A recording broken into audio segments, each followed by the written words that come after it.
Football and American football have a rich history of vast differences in relation to their similarities. Take their names, for example. American football is played in majority using your hands, unless for a small percentage of the play for when there's kickoffs and punting, but it's called football. Football, on the other hand, is played with the feet and only one position is exempted from using their hands, referred to as the goalkeeper. American football is played in sequences, but soccer or football is played continuously unless the ball goes out of bounds or stopped for injuries. However, despite their differences, for once in history, these two sports are converging at a point of commonality in terms of the trajectory these two sports are going towards in their respective games. Both of these sports face an evolution that sees what was deemed attractive and a selling point to the sport now become obsolete and being devalued. The NFL is the highest competition for American football and is well known and gained attraction for its physicality and its sheer brilliance of pure athleticism. At the center of this DNA was a position that has birthed legends of the game that are revered till this day. The running back position has produced Heisman winners, Super Bowl contenders, and many more, but today is one of the positions that is being devalued as per coaching and per analytics. Football, on the other hand, is facing the same situation.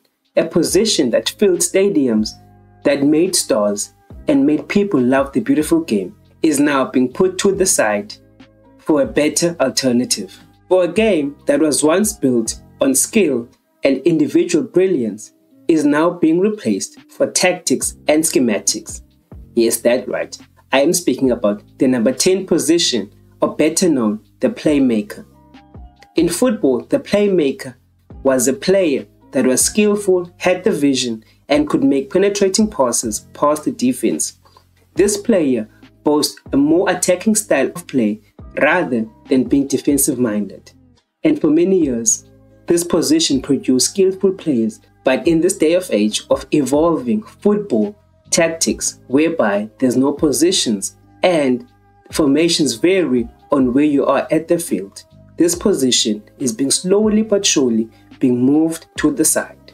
Going back to the NFL, as we have seen how contracts have determined how valuable the running back position is, such nuances have been shown by the amount of money that owners are willing to pay their running backs and how they are prioritized in their playing scheme. The running back is typically positioned next to the quarterback at the start of play and is responsible for carrying and running the ball in the offensive scheme.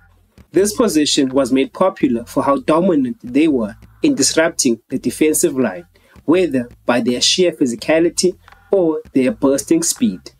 However, as tactics evolve and coaching trees expand, this position just doesn't have the same impact on the game anymore. In 1989, the Cowboys received 9 picks, including 3 first-round selections and 5 players from the Vikings for Herschel Walker. But fast forward to 2024, one of the biggest running backs, the 49ers acquired Christian McCaffrey by just giving up a second, a third, a fourth, and a fifth-round pick in a trade. And as you can see, the difference in the magnitude of these two trades. In '97, Barry Sanders, just for 3 days, was one of the highest earning players in the NFL, and not just in his position, but the entire league. But 3 days later, the league commissioned his deal to be renegotiated.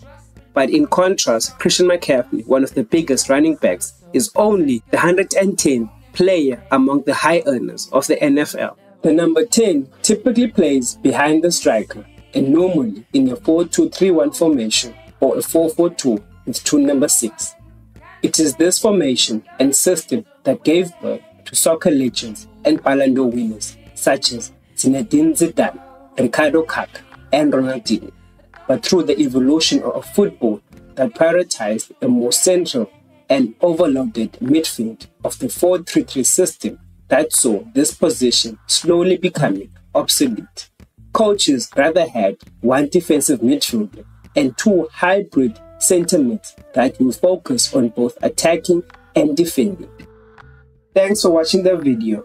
Do subscribe and do like and comment what else would you like to be covered on this channel. Thank you. Bye, bye, bye.